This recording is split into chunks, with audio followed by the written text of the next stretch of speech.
First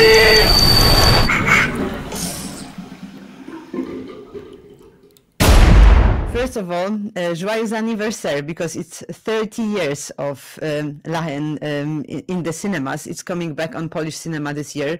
We are really happy that it's going to be distributed, because there's this whole amazing group of people who haven't had a chance to watch it yet. And there is a whole new generation of people that have no idea what the movie is about. What would you like them to get from the film? I mean, the young people, 20 years old, a bit younger even, that's gonna watch your film for the first time nowadays. I have no idea.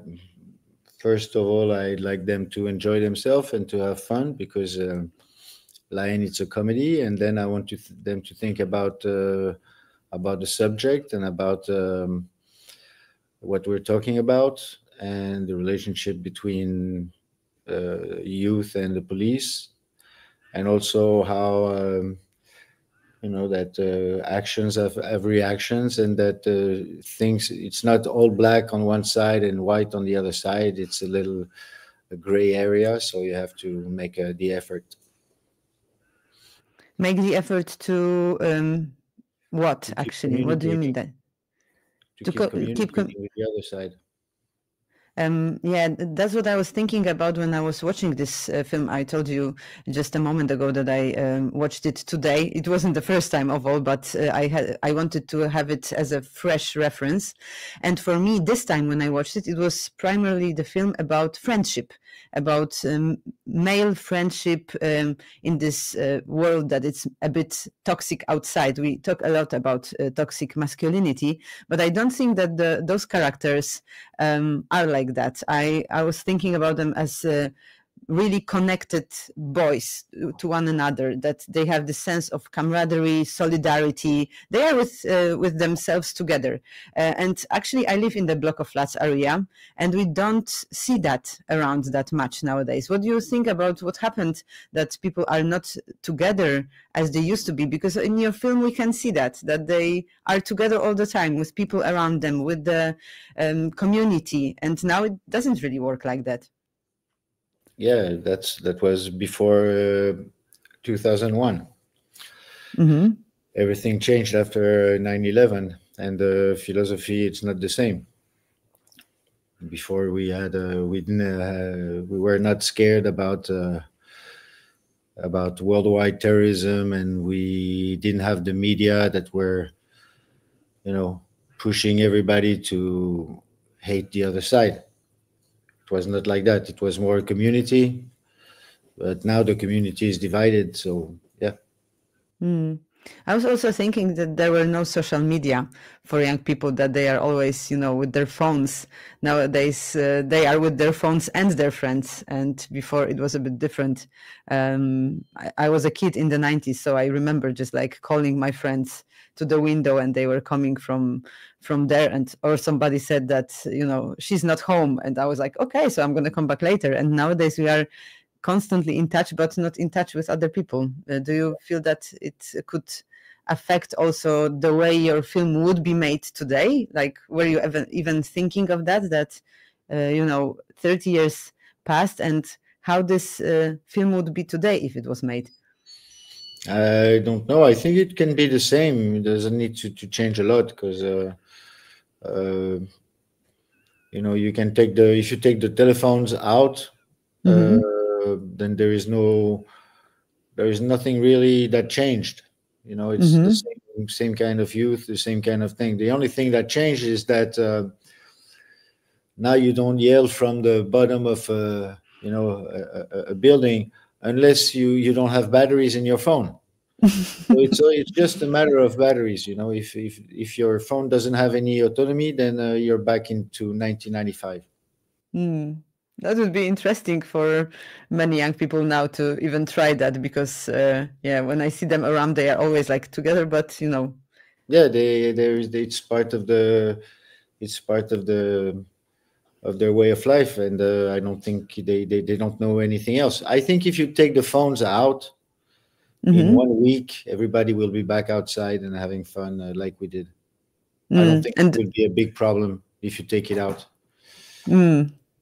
Yeah, so you are like optimist towards that. I thought that maybe if there were no social media, people would just like get really angry at each other because they would have to talk to each other, not to the phones. No, because now everybody can talk to each other from anywhere. So yeah, there is no reason why.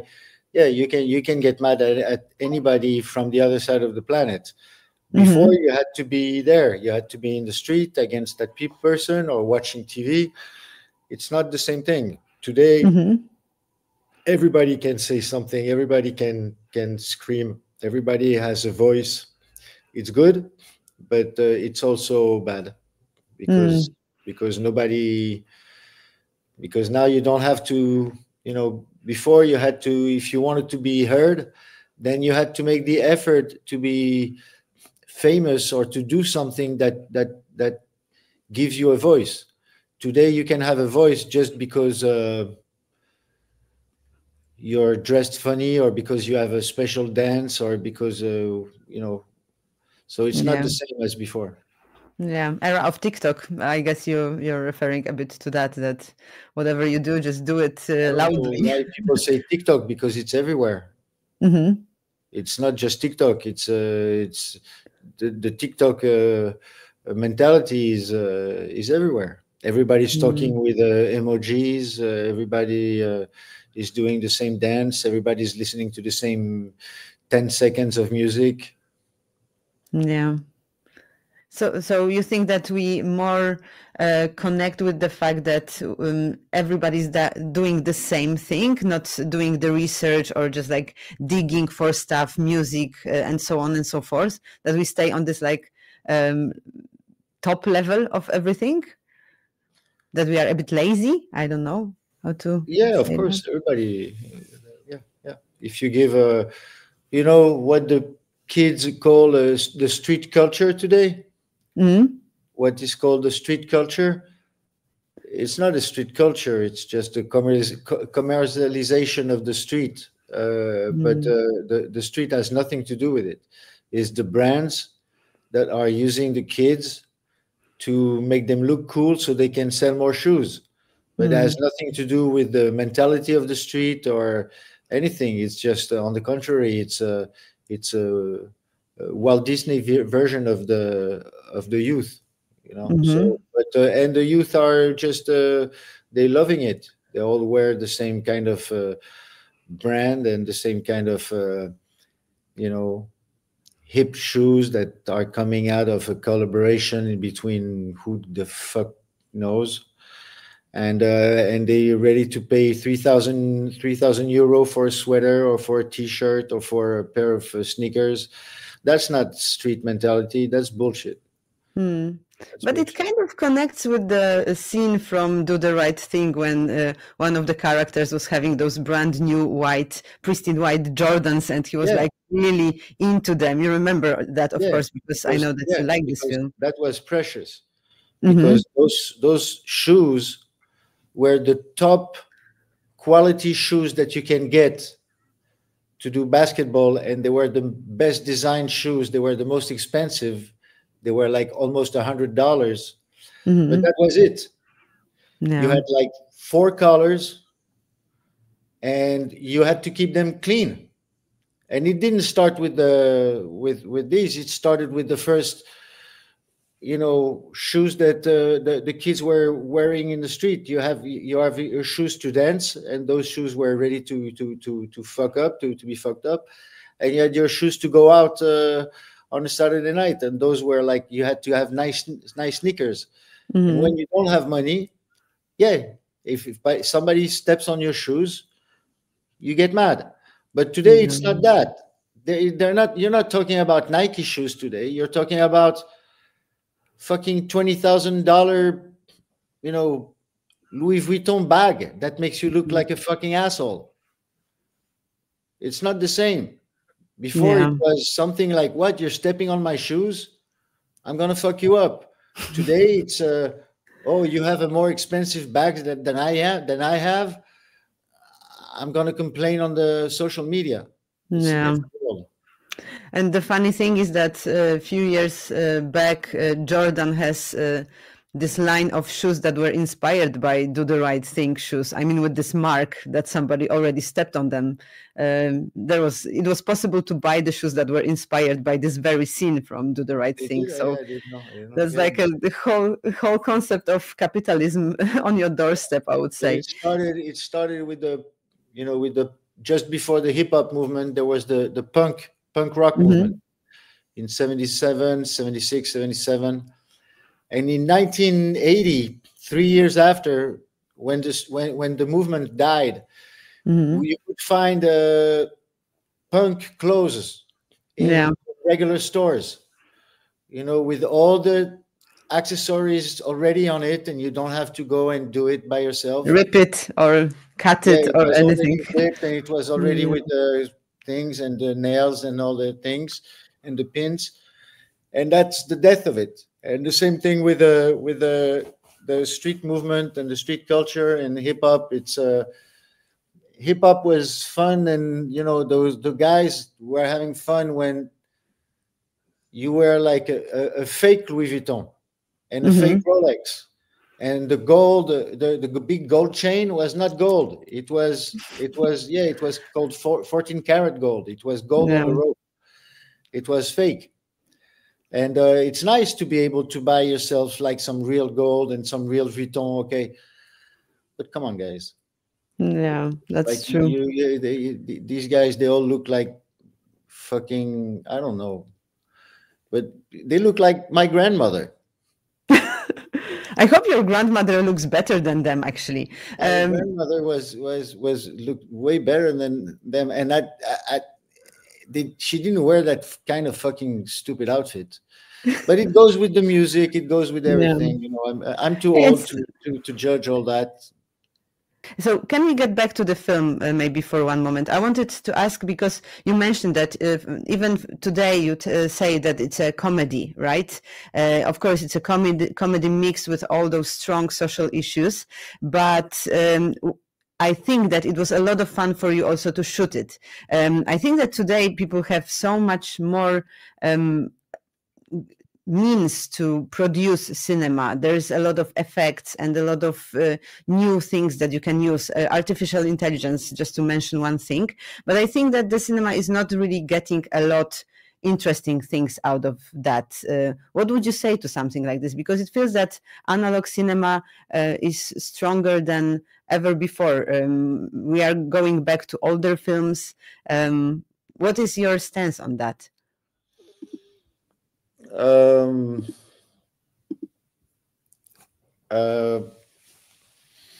I think that it's, cinema is it depends on where you see a film. Cinema cinema is the movie that you see when you go into a cinema. Okay, if you don't go into a cinema, meaning if you're not obligated to see a movie with the rhythm of the movie, meaning in the dark without your phone, you cannot stop the movie, you have to be there on time. That's cinema. Okay, the rest is entertainment.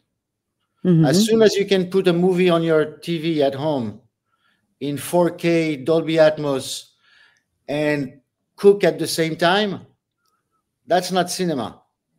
That's entertainment. Whatever movie it is. Okay, so cinema is all about telling a story with a special art that gives it a special rhythm. That will always be there as long as there are movie theaters, cinemas that you can show the movie, okay? In that group, everything goes. You have you have the best analog movies, as you call them, and also the best sci-fi movies.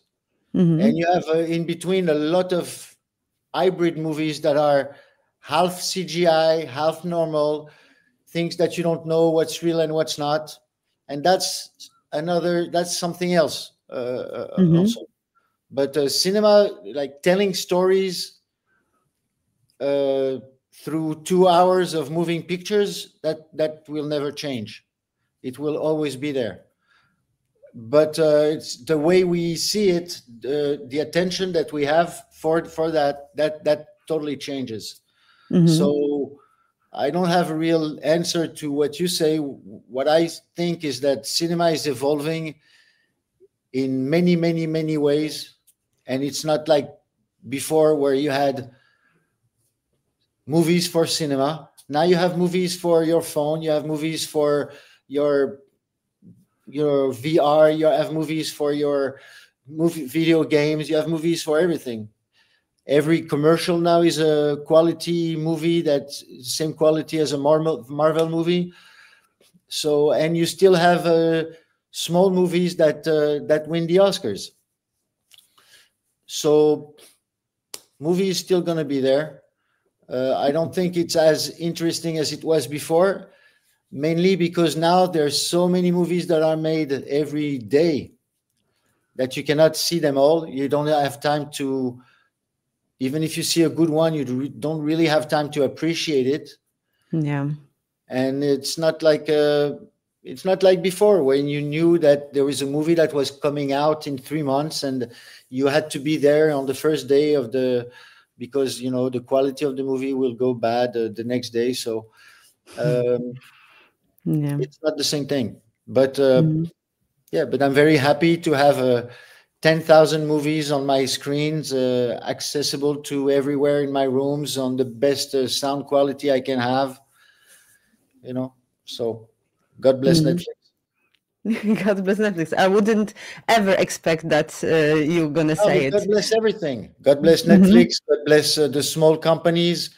It allows like thousands of directors, of writers, of actors, of technicians to make movies. It's a big industry.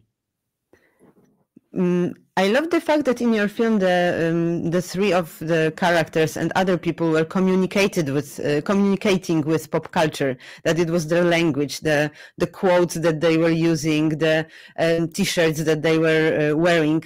That was something really great that was coming out of the film, and it feels that today we are, as my little shelf, we are like covered and drowning in pop culture references.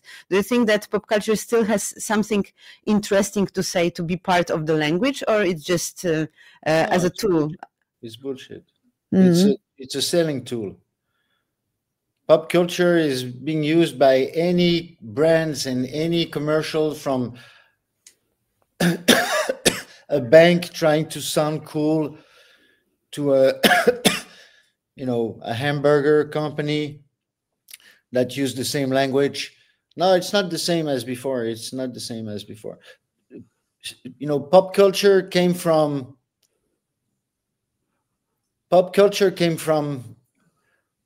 the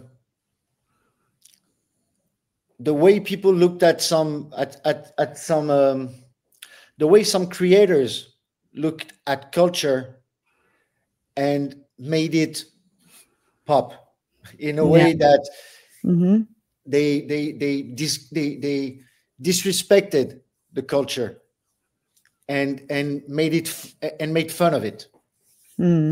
Like in hip hop, a bit like using a part to just tell your own story. It's like okay, you take a regular Mickey T-shirt and you put it on when you do skateboarding and you're 30 years old. That's pop culture. If it was worn by a 6-year-old kid, it's nothing. It's a Mickey Mouse T-shirt. As soon as you take it out of its context, that's what Andy Warhol did. He took a can, or he took Marilyn Monroe, and he took them out of their context and made them icons that became pop culture. But pop culture now is not culture. It's just pop. It's just to make it sound good. But there's no culture behind it. It's just now the kids, they have the same language, and every 3 months they have a new vocabulary. But everybody's using the same vocabulary at the same time. and they're And changing. then those words, and the words then become uncool. We're not saying that now. We're saying that, and everybody's saying the same thing. So it's not culture; it's just fashion. It's branding. What about hip hop? Are you still into it as you used to be? And Yeah, I'm still into it. And what do you say about the things that are going on in hip hop culture today? Hip-hop will always be hip hop. Also, it will always be hip hop, and there will always be good, good and bad.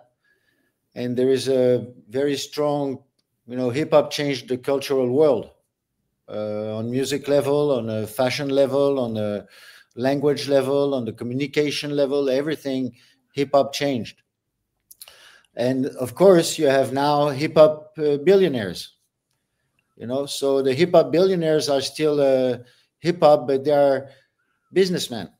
And of course, you have that. So you have a different kind of sound, but you still have the dirty sound from the guys that are still coming from the street and are still struggling. And maybe in 10, 20 years, 30 years from now, they will also become billionaires. But so the street culture of hip hop will always keep on. Then the music will evolve. It will become way more commercial, way less interesting. And from that, we'll get a new generation of kids that are doing things that are way more interesting. And that's what hip hop is, a recycling culture. It's recycling, and it's all about recycling what the previous generation. Recycling and borrowing. You were also saying that that you borrowed a lot of stuff that we can see on the screen in LAN. After you borrow at the beginning, because you borrow from people that are not from your culture. Yeah. Once the culture is on, then you're not borrowing anything. You're just recycling all the ideas that are coming from. There is nothing new in hip hop. Yeah, it's funk, soul. What was new in hip hop was the first 10 years when they were creating from borrowing from other artists that were not doing hip hop. Hip hop was built on soul, on jazz, on R&B, on funk, but was not built on hip hop. Now what the kids are doing is just recycling the song that was just before. So it's not the same. It's not the same thing. But from that, you have some kids that are still struggling to do something totally different. And that's music in general. But hip hop is very strong for creativity. Yeah, I think it's gonna be always alive. And if it comes to hip hop, I have another question to ask you. If we try to compare a film and hip hop, who is the director? More like a DJ or more like an MC? How would you describe that? Also connecting with the way you did LAN. I think for a director on a movie compared to somebody in music, it depends. You have different kind of directors. You have the musicians. You have writers that write their own music, that write their own songs, that play their own instrument, or that are playing with a band, but they are directing the band to get exactly what they want. That's what I do. I work with other artists, but I'm the one who brings the vision, and I have to find a way to help to have them to help me to get to that vision. Okay, so the better artist I can work with, the better result I will have. But I have to communicate with them what I want. I can't do it by myself. What I do is that I write. But there are also directors who don't write. Yeah. Where you just bring them the script, or you bring the singer, you bring him a song, and he will just interpret it. It's not the same thing as interpretation of a song that is not written by you, and you singing the song that you wrote. It's not authorship. Yeah. The idea of authorship is a bit different then. So it's more complicated because because not only you have to start from scratch, but also you have to face your own, limits. It's like when you write on, when somebody else gives you a script and they say, okay, you have to make that script into a movie. You're like, okay, that page is not really good. That line is not really good. But when it's your script, every time somebody's reading that and you suffer, and then you have to put it in image and you suffer more. So it's not the same thing at all. I understand.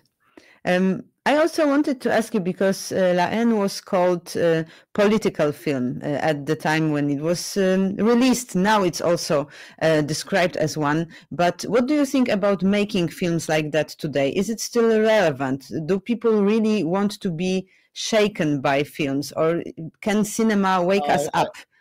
What do you think about that? I think it's a good question. I don't think it's relevant today, because I think that any Instagram, you know more about the war in Gaza on Instagram than you will ever know by watching a movie. And in 2 minutes on Instagram, with the right music and the right commentary, you will have all the information that you need.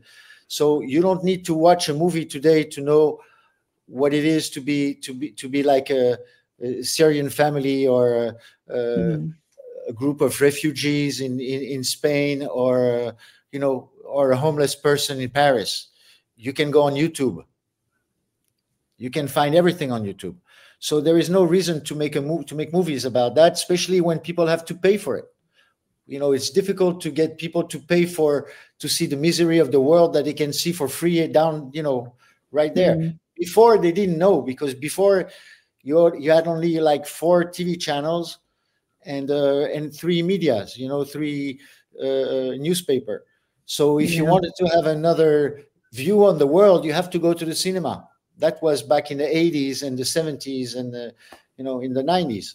But now you don't need to go to see a movie to know, to have different point of views.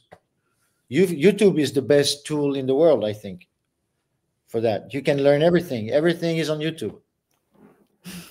Yeah, our conversations are going to be also on YouTube. So actually everything is on YouTube. Yeah, I was also thinking that maybe cinema can make things more universal, as you did with La Haine, making it a bit in black and white and having those 3 friends. That wouldn't actually maybe happen in that way in the world. But from this story, we can get something. No, but if you release the same movie today, nobody will. It will go through, people don't have time. So you can put the same movie. If you get 2001: Space Odyssey out today, people will look at it like, okay, I don't have time. Like one of the many. Where's the action? I don't have time, and I don't have time to think about it. So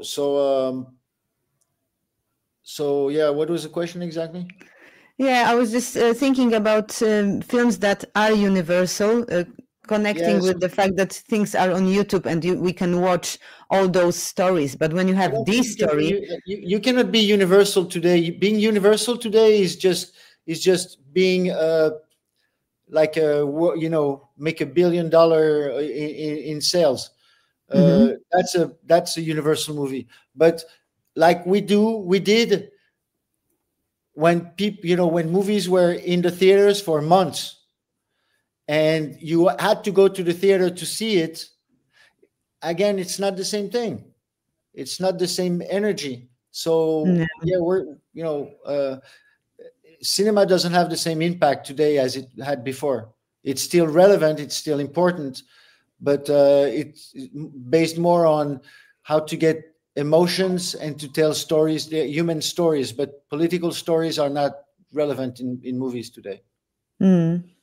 So today, if people are going to go to see La Haine, it's going to be like a postcard from the past. That's what would you... I think they're going to see a good movie and say and have fun and say, oh, that's the way it was, and and they will see, but it's still the same today.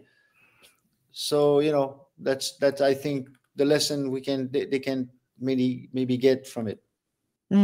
Hopefully that's going to be like that. Thank you for this conversation. Our time has come. Have a great afternoon and thank you very much once again. Ici, tout va bien. Mais l'important, c'est pas la chute. C'est l'atterrissage. C'est moi que tu peux m'enculer, ça.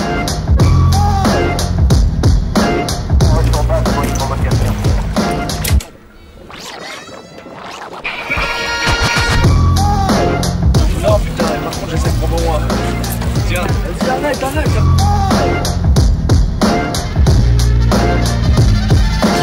Il y a 2 jours, il avait sévèrement blessé un jeune de la cité pendant une garde à vue.